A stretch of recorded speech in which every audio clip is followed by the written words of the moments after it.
second Green Shoots event, and the first of 2023. Green Shoots is Rathbone Greenbank's lunchtime webinar series, where we're joined by specialist guest speakers to explore a sustainable investment topic.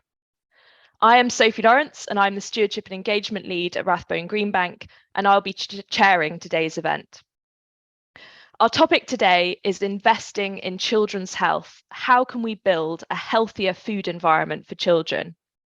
We have two brilliant speakers lined up for today. Anna Taylor, who is Executive Director at the Food Foundation, and Alisha Mulhall, who is a Portfolio Manager on the Children's Health and Food Programme at Impact on Urban Health, which is part of Guy's and St Thomas's Foundation. Greenbank has been really lucky to work closely with both of these organisations recently on our engagement projects, which are focused on how can we collectively build a healthier and more sustainable and affordable food system. For those that are new to us at Rathbone Greenbank, we are the specialist ethical, sustainable and impact investment business within Rathbone's group. We've been managing bespoke portfolios for our range of private clients, charities and trusts for over 20 years, which combine their unique sustainability and financial requirements. We have a long track record of using our investor voice to create positive environmental or social change on a wide range of issues, from climate change to human rights and health and nutrition, both through engaging directly with the companies that we invest in, but also engaging with a wide range of NGOs, policymakers and standard setters with the ambition of enabling wider systems change. Our Greenbank team is spread across Bristol, London, Liverpool, Glasgow and Edinburgh, and please do reach out to any of us via the contact details on our website if you would like to learn more about our services. Now on to the agenda today and some housekeeping. I'll be giving a very short introduction, and then we have two 10-minute presentations from Anna and Alisha, followed by a panel discussion. If you would like to submit a question for our panel, please do so via the engagement panel on the right of your screen. We also have some Greenbank publications available for you to download from the engagement panel on the right, including our recent engagement review and Investor Day reviews from 2021 and also 2022, where we looked at the theme Food for Thought, Building a Healthier Food System. Throughout the presentations, if you are on social media, please use the hashtags Rathbone Greenbank and Green Shoots. And if you do happen to lose connection, then please try and rejoin through the event link. And if you're having any issues using the conference portal, then please click the headphone mic icon in the top right corner, which is also available on the engagement panel under technical support. So great, let's dive in. So children's health is suffering in the UK.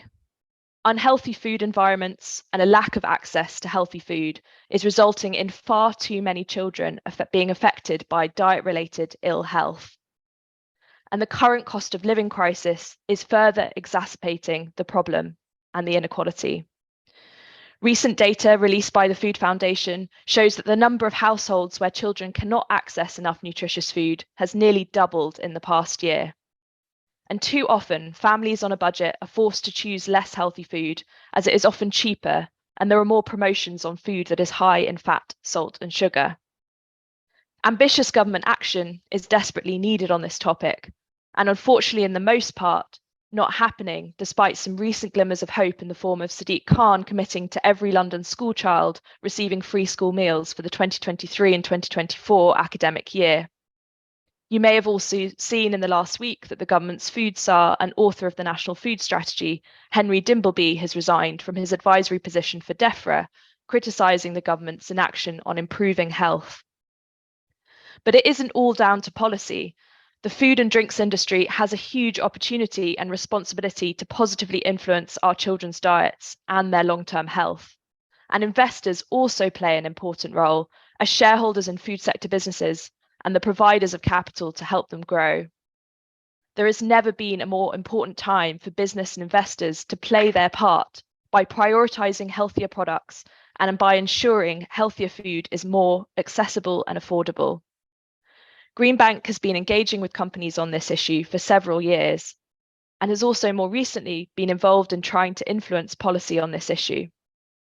In 2021, we set up what is now known as the Investor Coalition on Food Policy in response to the National Food Strategy, to ensure that the investor voice on some of the recommendations was heard. The coalition is now 23 investors strong, representing over 6 trillion in assets under management, and is currently engaging closely with the Department for Environment, Food and Rural Affairs and the Department for Health and Social Care on ensuring better data is reported by food sector companies on their health and sustainability performance. And the Food Foundation and Guy's and St Thomas's have been beside us from the earliest days of this coalition. With that, I want to hand over to hear from our expert speakers on the topic, and first introduce you to Anna. Anna, over to you. Thanks very much, Sophie. It's really great to be here. Thank you for the invitation and a wonderful opportunity to interact with all of you. Looking forward to the panel discussion and hearing your questions. So I'm going to just set out what I think the major challenges are for children's health as it relates to food. And perhaps you could just move to the first slide, Sophie, for me. Thank you. What we do here is really set out the trajectory for children that were born last year in 2022. And you can see here in the middle graphic, 100 children born in 2022. What happens to those children based on current trends as they progress through their lives? So 100 children born last year, in 4 or 5 years' time, they'll be starting school, and already 20 of them will be getting to having an unhealthy weight. Those numbers move to 36 by the time they start secondary school. By the time they're entering adulthood, age 21, the numbers have risen to 44. And you can see in the bottom deck there, the bottom section of the slide, what that picture looks like when those children enter perhaps their older years and perhaps reaching retirement age. And you can see on the right-hand side, the breakdown of some of those disease conditions which accumulate often as a result of poor diets, whether it's osteoporosis, some forms of cancer, cardiovascular disease, and type 2 diabetes. And on the left-hand side, you see the breakdown for children from different levels of deprivation. And you can see how the numbers jump so much more in the top part of that graphic amongst the most deprived children compared to the least deprived children, almost double rates of childhood obesity across that socioeconomic divide. So we have a situation now where this is the picture of children's health. We have healthy life expectancy now in over a person's life, 17 years of difference between the most deprived and the least deprived. We see NHS waiting lists, which are sort of burgeoning under the weight of diet-related conditions. And we're also seeing real problems around skills and productivity, which can also go back to some of the food problems that we're experiencing in childhood and the long-term impacts of diet-related disease. So what I want, the point I want you to take away from this setting out of the problem is that food really is at the heart of many of these health conditions that we're seeing proliferate. And they start in childhood with an unhealthy weight, and people track as they get older through their lives, and those problems accumulate. So if you could move to the next slide, please, Sophie. So the question is, how do we get to this state, and how do we try and solve it? Well, I think the key point to make here is that we haven't had a sort of crisis of national willpower. We haven't even had, while we're experiencing lower levels of physical activity now, that doesn't actually explain the problem that we're seeing with diet-related disease. And contrary to a lot of sort of perceived wisdom, this also doesn't land back with a sort of education problem, in that people just don't know which are the right foods to buy. In fact, when you talk to people about their understanding of basic nutrition, people have got a pretty good understanding. But what we've actually seen in the commercial food industry, the food system, is this, what we're calling the sort of escalation of junk food. This has happened gradually since World War II. And you can see in this graphic different food categories and how purchases of those unhealthy food categories have risen over that period. And the picture which was used to advertise this session, which is I think a picture of sort of chocolate children's cereal, is a real example of this. A category, breakfast cereals, which, you know, could be pretty healthy if you're eating oats, whole grains and so forth. But we've now got that category really taken over by foods, by sugar, fat and salt coming into those categories and making what seemingly quite healthy foods into now pretty unhealthy foods. And so we've got a situation now where 60% of our calories, including our children's calories, are coming from ultra processed foods. And these are often very rich in calories and very low in other nutrients.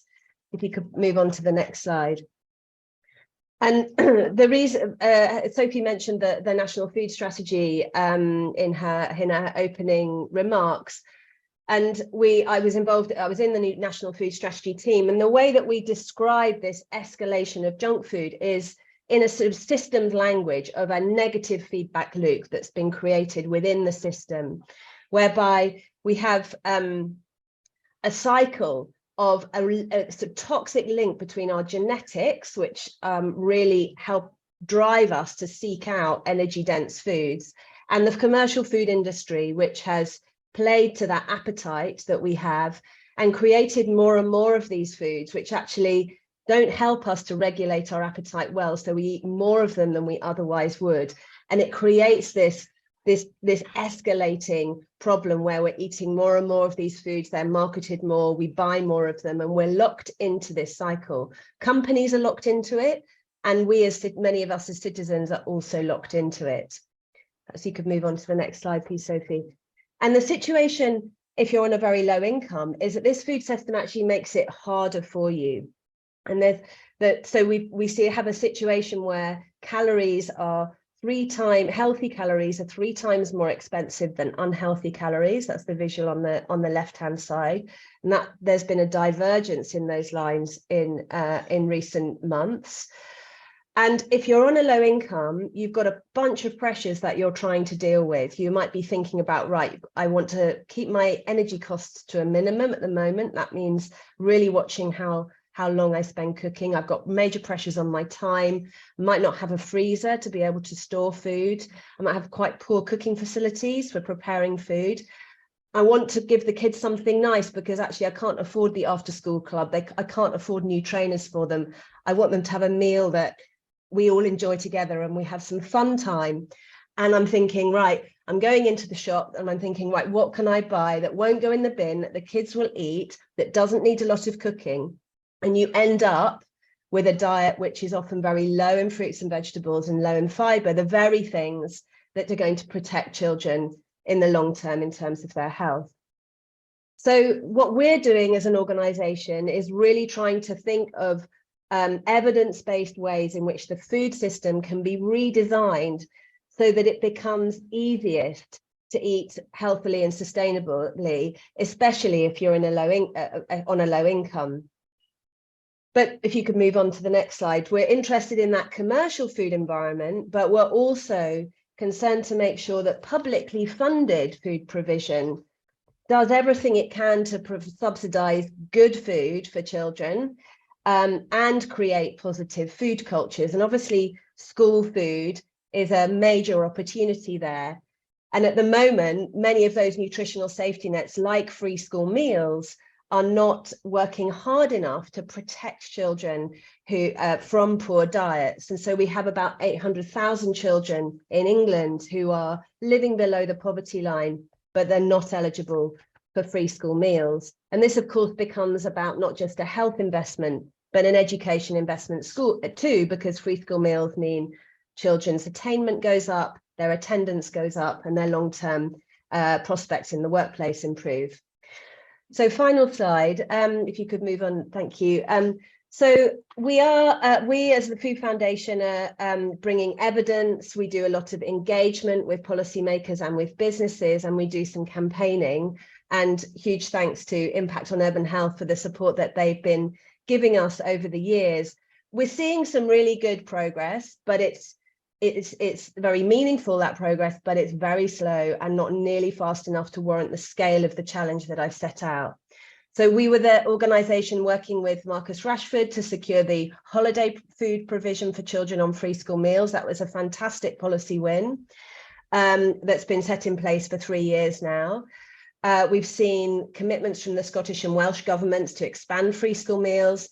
Sophie mentioned the campaign win that we've had in London as a result of the Feed the Future coalition campaign that we've been convening to make a case for extending free school meals to all children living below the poverty line. And we've seen an increase in the value given to Healthy Start vouchers, which are vouchers for preschool families on a low income to help them buy fruits and vegetables. And we helped to secure commitments from 8 supermarkets to add value to those vouchers. But before the Food Foundation started, the work on the sugar tax began, and that sugar tax is now just about to approach its 5-year anniversary. Another really significant step forward on the policy side. And over that period, but in 2020, soft drinks contained 46,000 tonnes less sugar than they did 5 years before. So a 46% reduction in the amount of sugar in the category, the weight of nearly 4,000 double-decker buses. That's a lot of sugar that's been removed from sugary drinks. A really important policy win, but just too small at the moment. So the question is, what can come next in the ways of trying to re-incentivize the food system to deliver better outcomes for us all and for our children?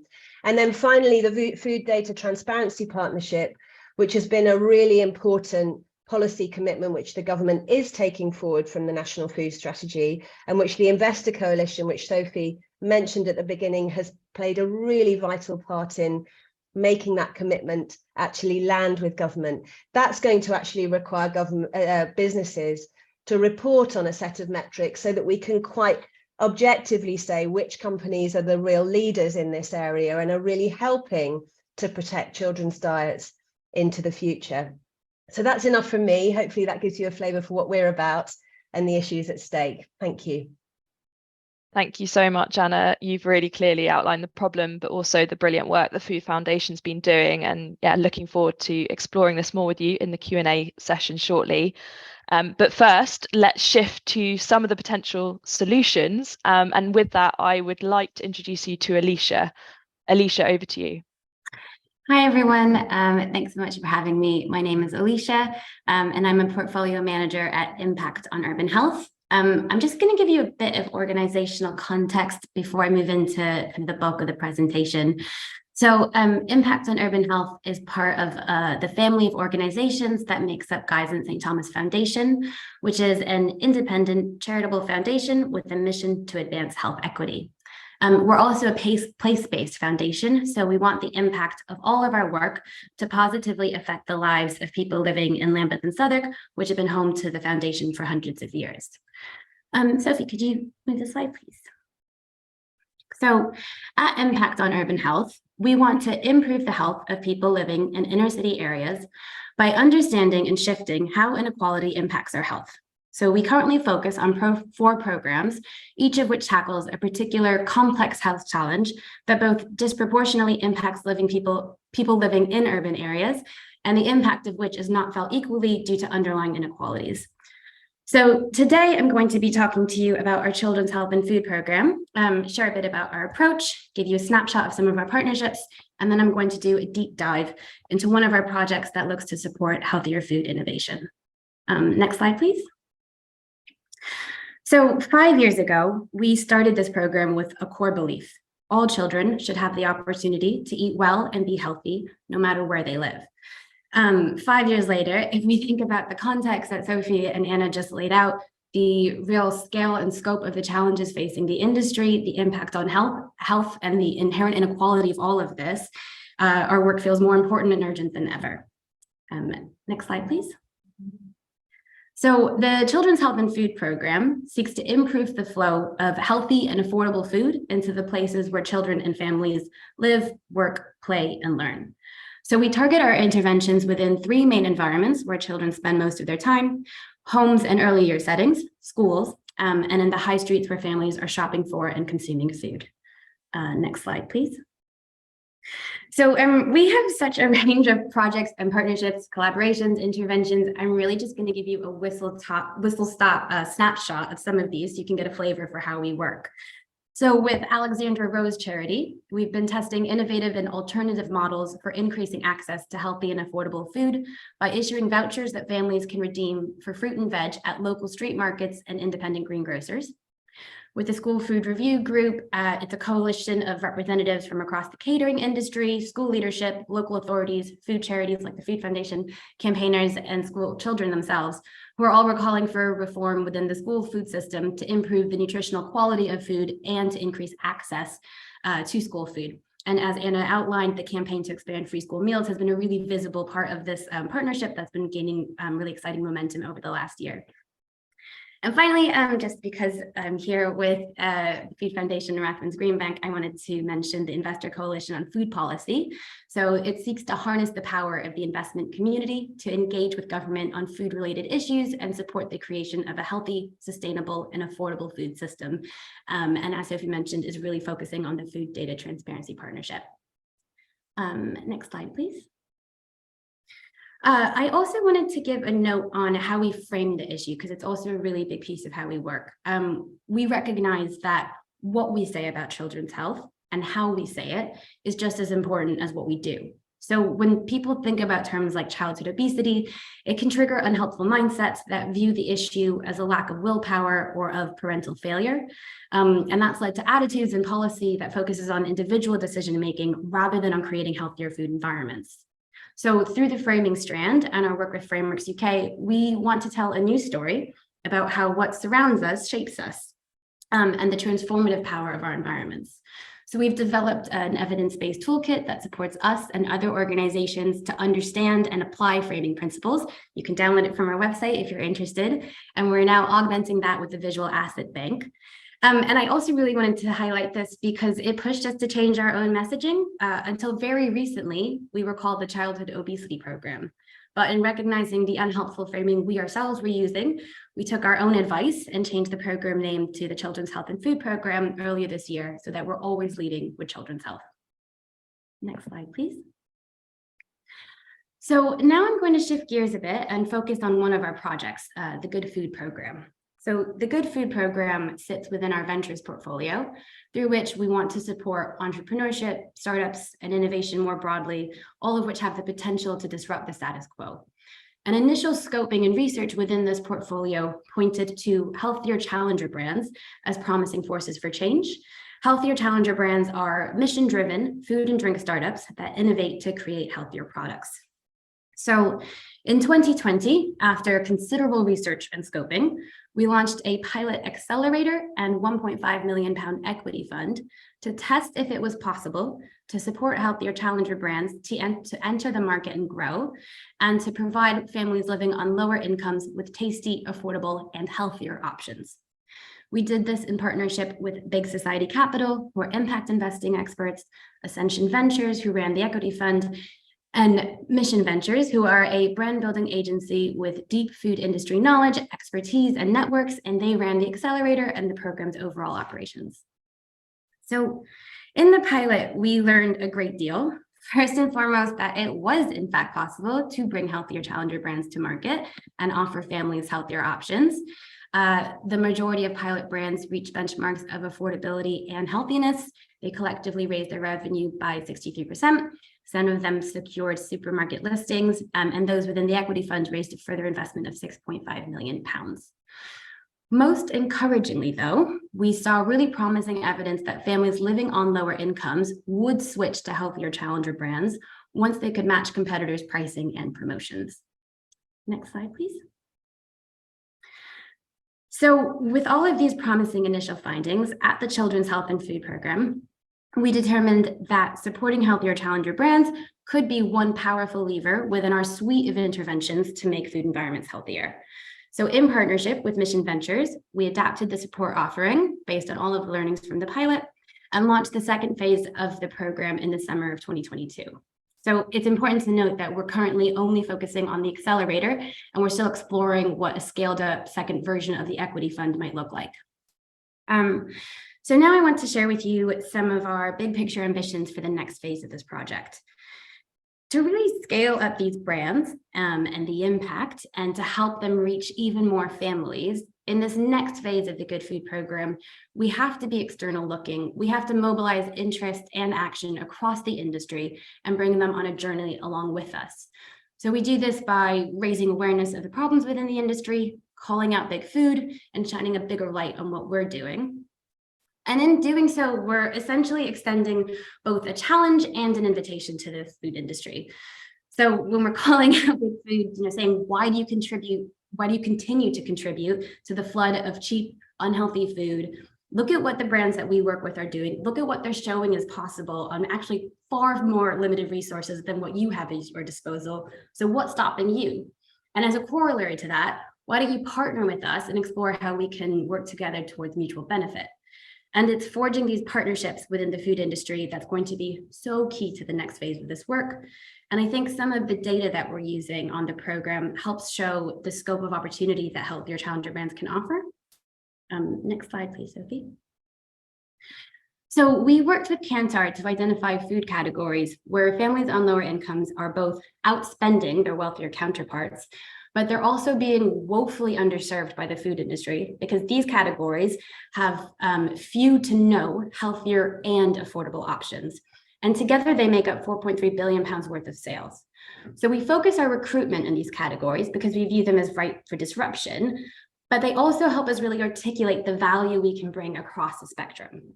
So firstly, for consumers, we can offer the healthier and affordable products that they're demanding in increasing numbers. Retailers might be looking to increase healthier sales and hit more ambitious targets in this area. And this data shows that they're going to have to look for new products in these categories. So partner with our brands, help them get onto your shelves and into shopping baskets. For manufacturers, they might be struggling to innovate and reformulate. So our message is to partner with and invest in our brands. They might be poised to disrupt the categories where they hold significant market share and can really benefit from big manufacturers' experience and understanding of how to crack problems around mass distribution and scale. And in turn, manufacturers can get exposed to this early stage innovation that might be able to support their broader product offering. For investors, well, we think that any investor who can see the potential for disruption within these categories and who recognizes health as an important investment can also see the opportunity with these brands. And then finally, to policymakers, we use our platform to continue to make the case for stronger and more effective regulation that can level the playing field and spur even more innovation across the industry. So our message to all of these actors is, how can we come together, be greater than the sum of our parts, and be more ambitious for how we collaborate to support innovation that increases the flow of healthier food for all children and families. Next slide. So that's all from me. I just wanted to give you a picture of some of the brands that we've worked with. You might be able to find them in retailers near you. You can give them a try, see what you think. And yeah, thank you so much for having me. If you've got any questions about the Good Food Program or any of the other work we do at the Children's Health and Food Program, please do get in touch. Thanks a lot, Alisha. It's really fascinating to hear about the work at the Good Food Programme and the wider work at Impact for Urban Health and the role it's playing in trying to change the system. And we've all got some homework to try and look for those brands as well. So that's great. Thank you. It'd be great if we could now invite Anna back to join us on screen, and we will move to some Q&A. A reminder, if you would like to submit a question, please do so via the engagement panel on the right of your screen. And thanks to all of those who have submitted one in advance. So we will start with some of those, but please do keep them coming in. I'd like to start with one for Anna. So Anna, you mentioned the junk food cycle, which the National Food Strategy clearly laid out. Where do you think the most impactful intervention points are to break this cycle? Thanks, Sophie. A really good question. And one that we gave a huge amount of thought to when we were working on the food strategy, trying to turn the evidence over from multiple angles and trying to think about, of course, when you intervene in the system, it creates ripple effects. How you avoid a situation where the sort of squeezing the balloon, where you squeeze the problem and the problem pops up somewhere else. what we ended up recommending was quite a significant, essentially, expansion of the sugary drinks tax, but to cover sugar and salt, but to tax sugar and salt as an ingredient. So it becomes a tax that really drives reformulation of products and the removal of those ingredients from products. Why is this important? Because what you've got to try and do is ultimately you want to have that ratio of the cost of unhealthy calories to healthy calories narrow. And you've got to try and somehow break this negative feedback loop between the sort of calorie density of foods and the low levels of nutrients and our appetites, and the commercial incentives which have now built up around that.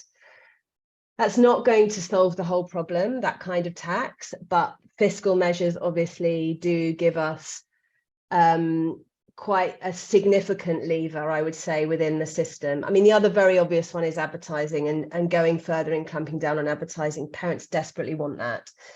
The challenge on taxes, of course, in cost of living is that you've got to really think carefully about how any revenue from taxes is used to subsidize healthy food for the low-income families. You can't just be taxing treats and not creating opportunities for people to afford healthier food. So these are not easy policy choices. I'm not trying to underplay them, but we need to be thinking about the fiscal aspects of the system and how you create the right commercial incentives.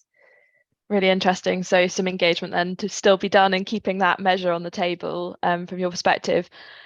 So shifting to you, Alisha, you spoke about the equity fund, which has been, really pioneering in this area to try and kind of catalyze those sort of, as you called them, disruptor and challenger brands to support the change that we want to see in the system. We've had a question around how you select those challenger brands. So how did you actually choose, which ones are going to be in the fund? You mentioned the sort of share of consumer spend. Was that part of the thinking about where to target that money? So yeah, that data kind of helps give us a broad picture of these are some of the categories where there's a real opportunity for disruption and to offer families living on lower incomes healthier and affordable options. So that kind of gives us a framing where we can be looking for products within. The actual process is, a multi-step one that involves an application, due diligence, product testing, interviews.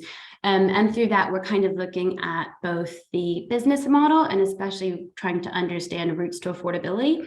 And then we're also assessing against kind of general healthiness in comparison to market leading products. So we want to start out with products that are already healthier than the market leader or their main competitors, and not sacrificing kind of calories because then they're really high in fat and salt. And the other thing that we look for is making sure they can go on a journey to become even healthier throughout the process of the program. Great, thanks. And we just have one in which sort of links to this around, we've talked about the importance of making sure that healthy food is affordable.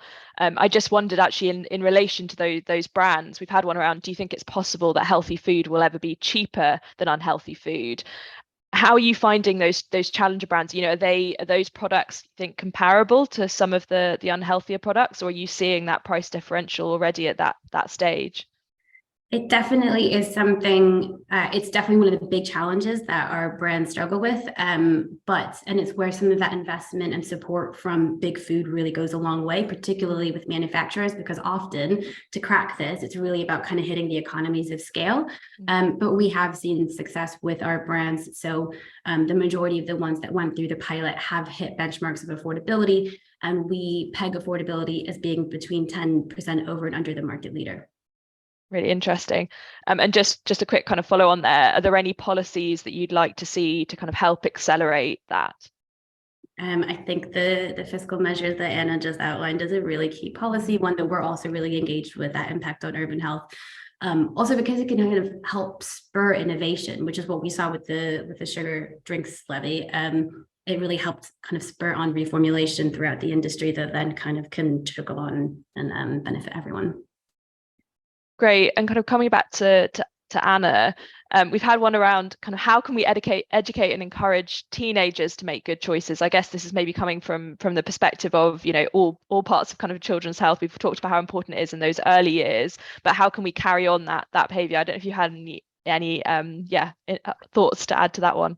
Well, they're definitely a tricky group when it comes to eating well, and in fact they're the age group that across the whole population that really eat the worst in terms from a health perspective. I think two things that we need to think very carefully about. One is advertising, digital marketing.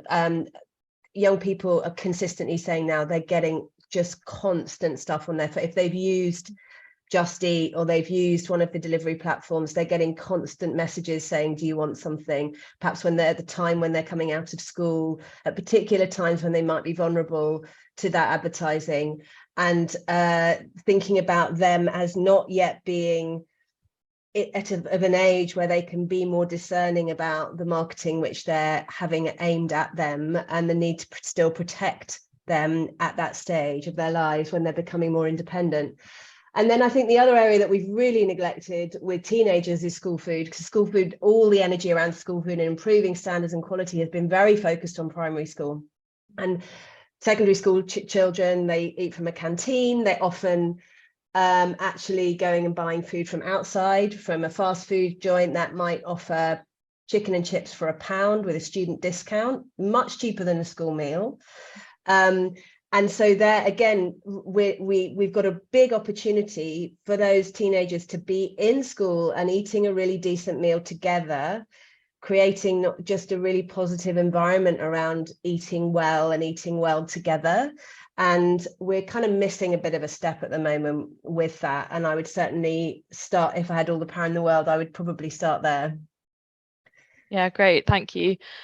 We've also had one in around, is undernourishment kind of mentioned throughout this work as much as childhood obesity? And I think, you know, you mentioned it in your remarks, Anna, that this is also an issue, and really they're the kind of two sides of the same coin, aren't they? I just wondered whether you could just sort of share some remarks on that, and whether you ever look at that in isolation, and do the solutions of tackling that issue kind of differ to the childhood obesity side of the coin? Yeah, it's a really interesting question. And this point about diets which are high in calories but very low in nutrients. And you see when you look at different micronutrient consumption, so vitamins and minerals, you see really marked socioeconomic differences for some of those micronutrients. And of course, fruit and vegetables is really the classic kind of marker of dietary inequality. And obviously fruit and veg are really packed with lots of those vitamins and minerals that you need to protect your immune system. So but I mean, what we see at the moment is that deprivation translated into children with an unhealthy weight, for the most part, not entirely. You see often in older in elderly people, where they might have a whole mixture of different health conditions which contribute to appetite loss. You can often see many people being admitted into hospital and in a malnourished state when they're older adults. So it's not exclusively a sort of overweight problem, but for children it for the most part is, and that's because what happens when you're in a food insecure household is you're trying to get food from wherever you can. Your eating patterns might be very disrupted. You're eating foods which are cheap, low waste, and which are typically just majoring on calories and not a lot else. And so you get that combination of very low nutrients and high energy, which is so bad for children.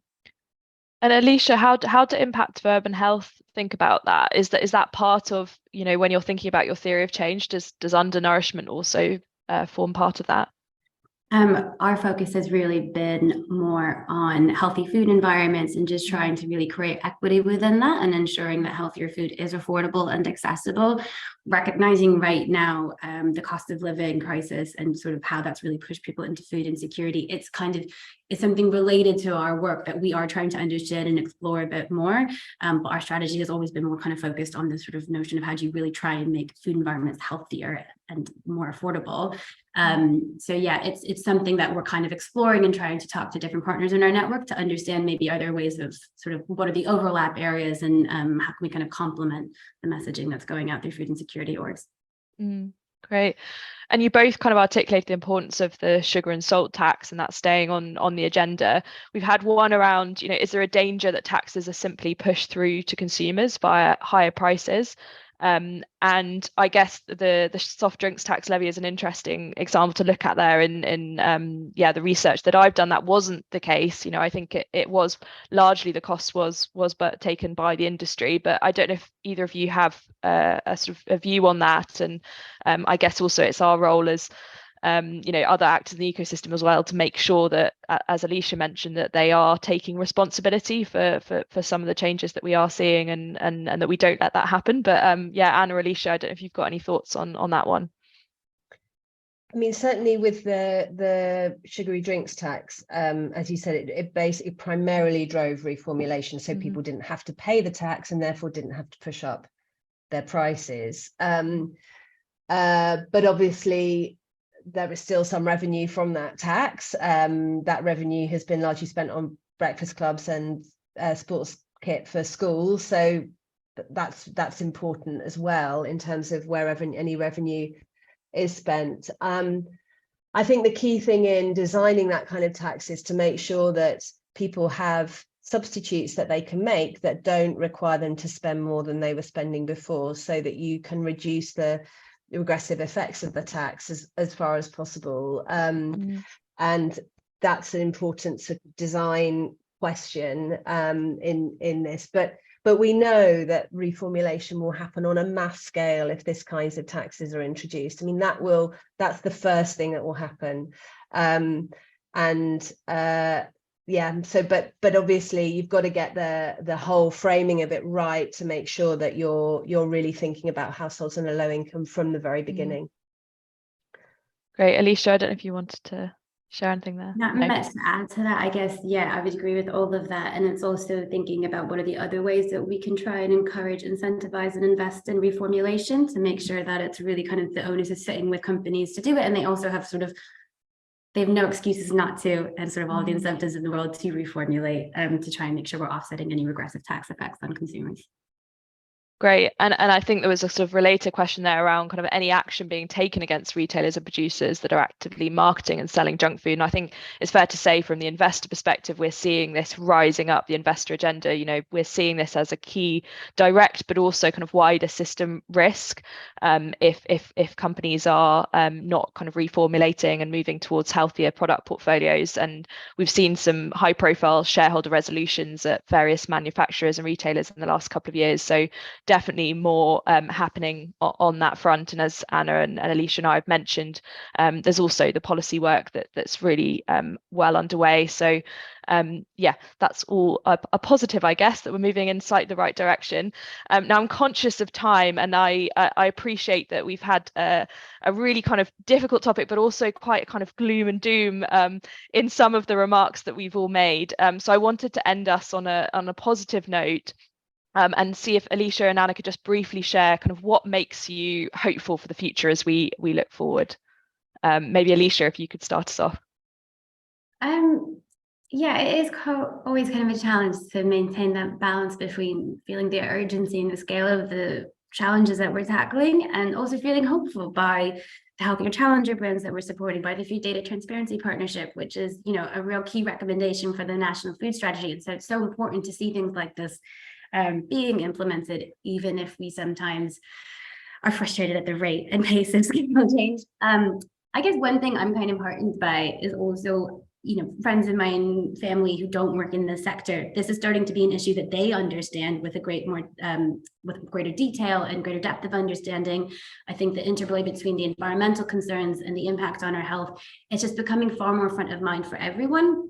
And so I'd say, in addition to all of these kind of really key important initiatives that our organizations are leading, seeing this broader swell of public interest and urgency around the issue, it gives me hope that, we can kind of keep this momentum up and drive greater change.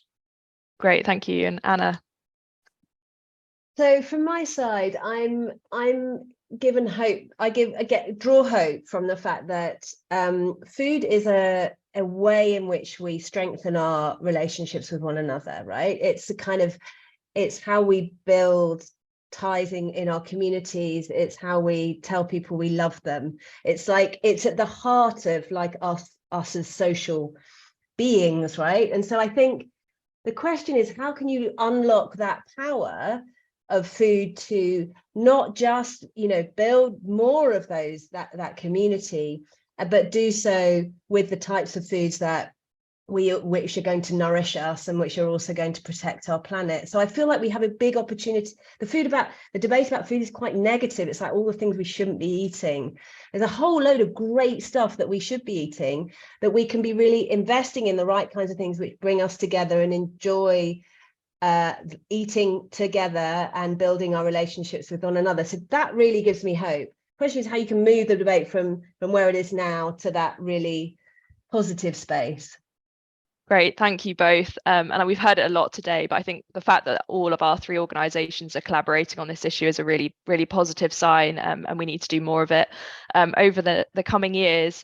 So a huge thank you to both of you, and for everyone who is dialing in and watching us today, or on repeat, as you might also be doing. We would be really grateful if you could just take a moment to fill in the feedback form on the panel on the right of your screen, which should take no more than a couple of minutes to do. Green Shoots is a new initiative from Greenbank, and any thoughts you have on how we run the events or suggestions for future topic areas you would like us to cover are really appreciated. So yeah, we hope you'll join us again soon for our next event. Thank you to Alisha and Anna for joining me, and thank you to all for joining. Goodbye.